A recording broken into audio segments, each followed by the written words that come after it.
Hey guys, it's Kate with the Book of Kate. Long time no see. I am so excited to be back. You guys have no idea. I was working in Yellowstone for 3 months, so obviously there was no internet, but I did get a lot of reading done, and I also bought a lot of books. And then also with the election stress, I went book shopping. So I have lots of books to talk about and show you guys what I got. If you guys like book hauls, please go ahead and subscribe. I'd really appreciate it. And let's just get on to the video. So out of this stack, I have read 5 books physically. So the first book is Sunday Morning by Julie Ann. This book, so amazing. I'll go over it more in my wrap up, but it is a preacher's daughter falls in love with her boyfriend's brother. So messy, and it's just so good. Like, guys, I was gonna DNF it at the 30% mark, but I'm so glad I kept going because it ended up being a 5-star read for me. If you guys have a lot of religious trauma, I think you might enjoy this book just because you kind of see her struggling with her faith a little bit, and it was perfection. And then I read the whole Rebel Blue Ranch series, all that are out. So it is Done and Dusted, Swift and Saddled, and Lost and Lassoed. And guys, these books, so floppy, and they're so short. This one's like 300 pages on the dot. This is a small town romance series that follows siblings. This one is kind of like a dislike to love, and it follows a girl who falls in love with her brother's best friends. And then this is one of the brothers, and he falls in love with the interior designer who is like designing his inn that he's gonna open up. And then this one, the story I was waiting for since book number 1, it is definitely like an enemies to lovers. They fucking hate each other. There is a crazy banter all throughout the series with them, and she becomes his child's nanny, and it was just perfection. And then lastly, I read Corrupt by Penelope Douglas, and this is all over. It's a dark romance. It was a reread for me. I read them all in like 2018 maybe. This is like a dark high school bully romance. It was really good. But yeah, this one was also from Avery for my birthday.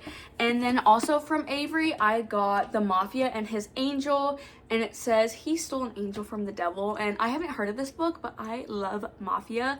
Like, it's one of my favorite tropes, so I can't wait to pick this one up. So while I was in Yellowstone, I forgot to pause my Pretty Smut subscription. So I got 3 books from them. The first one is A Dawn of Onyx by Kate Golden. This book is wildly popular. I know nothing about it. And then we have 5 Brothers by Penelope Douglas, and I believe like this girl can't figure out what brother she wants, so she test drives them all. Could be wrong. And then this one, no clue what it's about, have never heard of it. It's Lights Out by Nevessa Allen. Wait, is this the stalker one with the blue skull? I think it is. Okay, I've heard mixed reviews on it, so I'm excited to see what I think. And then for 4 of the books that I got while I was in Yellowstone, I got Beautiful Villains by Rebecca Kenny, and this is a Great Gatsby retelling. And outside of The Outsiders, like The Great Gatsby is my favorite classic, and so I can't wait. And then also when I was at Barnes & Noble, I was tempted to pick up a Great Gatsby retelling, but he's trans. I was intrigued, but I was like, no, Kate, you already have a Great Gatsby retelling. Why don't you read this one first? And then I got Cross My Heart by Roxy Salone. I really got it because it was floppy and it was short. So this is a dark academia romance, and that is all I know. I know she's at like a college, and it says perfect for fans of Anna Wong, Emily McIntyre, and Lauren Asher. I'm a fan of 2 of those 3 authors, so I'm gonna give it a shot. And then I got A Curse of Blood and Wolves. It is a Red Riding Hood retelling. I'm a slut for a retelling. I love retellings. And so I haven't heard anything about this book, but I looked and it's not on Kindle Unlimited, so I was like, I'm gonna snag that. Thank you. And then I got Immortal Dark by Tigest Graham. Guys, I'll be honest, guys, This was a complete cover buy, and I'm gonna try to read it in November because I definitely didn't get around to it in October. But it's like a spooky book. But guys, look, she popped off, okay? And then I got Between Friends and Lovers by Charlene Odobu. I have another book on rotation by her, but this one I was so intrigued. So I believe all of her books follows doctors because she's actually a cardiologist. Shut the fuck up. Like, are you kidding me? Are you kidding me? And so I believe this is like a love triangle. But it follows a doctor who is in love with her best friend. Her best friend, he's not feeling it. And so she falls in love with someone else. But then her best friend's like, actually, I'm over here. I want you. So, okay. And then we have the wildly popular Get a Life, Chloe Brown by Talia Herbert. I don't know. So this book series follows 3 siblings. And the first one is Chloe Brown, and she has like a list she wants to get done before she dies. And she falls in love. And I listened to part of this book on audio, but guys, I don't know what it was about that narrator. Like, she just sounded like some prim and proper principal, and I just couldn't get behind it. Like, I suffered through it. I was like, okay, I can do it. And so I got to the sex scenes. I was like, I can't do it. I'm gonna have to tap out. So I got the book, and I am 126 pages into it. And then I got Hexed by Emily McIntyre. This is the last book in her Never After series. It's like fractured fairy tale retellings, and so it's where the villain gets the girl. And this one, they're both the heroine and the hero are in the mob. Yes.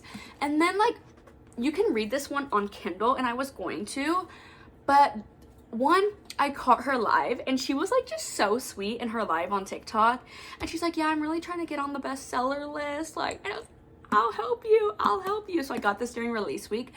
And also when I was reading it on Kindle, there were so many pages like I wanted to tab, and so I was like, let me just pick up the book. Lastly, for this part of the video, we have Crossed the Line by Simone Salatoni, and this was one of my most anticipated releases of the year, and I think it came out in June. I was like, I have got to read it before the end of the year. And this is a F1 racer romance, and I'm really into F1 racing romances right now. I'm not sure why. I heard this one has like okay like representation of racing, but I don't know anything about racing, so it doesn't matter. Like, when I read a hockey romance, I need to have A1 representation because I'm a hockey girly. F1, I just like the romances. And then Dallas recently opened a romance-only bookstore, and I was gonna vlog it, but it was like so cramped. Like, the building was so small, and there were so many people in it. I was like, no, I don't want to vlog. Like, that's embarrassing. So I just got some books, and I spent a fat amount, but it was a local bookstore, you know, that's okay. And I also just loved how they had so many indie authors, and so I ended up getting 6 books. So I actually got a book that I already read, Play Along by Liz Tomforde. This is gonna be one of my favorite books of the year, and I have the rest of the series except for this one. So when I saw it, I was like, just pick it up, okay, just pick it up. And I did. Oh wait, The Great Gatsby retelling? I ended up picking it up. I didn't even know. So this is Self-Made Boys by Anne-Marie McLaurin. I don't know anything about it except for I believe Gatsby is trans. So, and then I got Ready or Not by Cara Baston. This is not his baby romance. I'm a sucker for those. I love those. And I know Avery from Ava Reads Romance loves this book, and it was the last one they had, so I was like, I'm gonna snatch that, thank you. And then we have Unexpected by E.J. Blasey, and guys, they're both readers. They're both readers. It's like a second chance romance. Not sure. It sounded interesting, but it's a thick boy. It's hefty, okay? Like, these pages are packed in tight. And then the last 3 books I got were all fantasies. So we have Viciously Yours by Jamie Applegate Hunter. I don't know. It's the first book in the Fae Kings of Eden series. I don't know. It's like a fated mates. Like, she's human, he's a fae. And they find out when they're 13 they're gonna marry each other one day. I don't know. Sounded interesting. And it says, I don't need a line to know what's considered good or bad, but if I did, there isn't a line I wouldn't cross for you. Swoon. And then we have the Umbra King by Jamie Applegate Hunter, and this is Vernacular Realm, book 1. And it says the morally gray don't want redemption, they want retribution. It's about a girl whose twin sister is murdered and she becomes a vigilante, like killing everybody. Period. Because I'd be doing the same if my twin was murdered. Not really, but I'd want to. And then lastly, I have Reign and Ruin by J.D. Evans. This cover. And I don't know what this book is about. I'll be honest. It was a cover buy, and I'm unashamed to say that. But anyway, guys, yes, those are all the books that I have bought in the past 3 months. It's bad. It's really bad. It really is. Oh, no, it's not. Oh my god, I forgot. I also, my bad, I also got Pucked by Helena Hunting, and I loved this series when I first read it in high school, and so I want to do a thing where I go back and read my old favorites. So I like picked it up, read the first few chapters. I'm worried I'm not gonna like it, but we're gonna see. I'm gonna go into it with an open mind because I thought this was the funniest shit ever. So, well, a reread is due. Lastly, I have Hearts on Thin Ice by Katie Kennedy, and this is a hockey romance. It says it's for fans of Icebreaker and Set on You. This flirty workplace rom-com explores mental health, belonging, and finding your way in the world. And honestly, it was the mental health for me. Like, the mental health is focused on the hockey player, so I was like, yes. Like, that's what got me. And I'm very proud of myself because it was on the buy one get one half off table, and old Kate would have just picked up a random book because I was like, I'm wasting money. Like, I'd pick up a book I was like interested in, but like I didn't know when I was gonna read it. But no, I just bought this book and walked away. Okay. But anyway, guys, thank you guys so much for watching. I hope you guys enjoyed. Let me know if I should move any of these books to the top of my TBR, because I definitely will. And yeah, I hope you guys have a great one. Bye. See you soon.